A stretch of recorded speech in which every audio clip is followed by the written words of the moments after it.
Introducing Mother's CMX ceramic spray coating, an affordable, user-friendly, ultra-durable, super hydrophobic protection formula.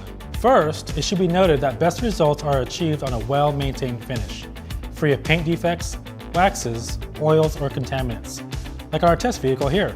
Simply mist CMX ceramic spray coating onto a soft microfiber towel or suitable applicator, and spread evenly and thoroughly over a wet or dry surface.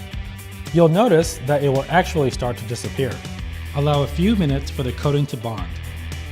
With a separate, clean microfiber towel, thoroughly buff the surface until perfectly clean and clear. Change to a clean, dry towel if it becomes saturated. For small touch-ups or missed areas, repeat process. For increased depth, durability, and protection, additional layers, also known as stacking, can be applied. But it's best to allow 24 hours of cure time between coats for optimal bonding. We recommend laundering your towels and applicators immediately to keep CMX ceramic spray coating from drying and subsequently bonding to your towel. It's also a good idea to differentiate your towels, keeping them to specific uses and relegating them to non-paint related duties as they become too worn.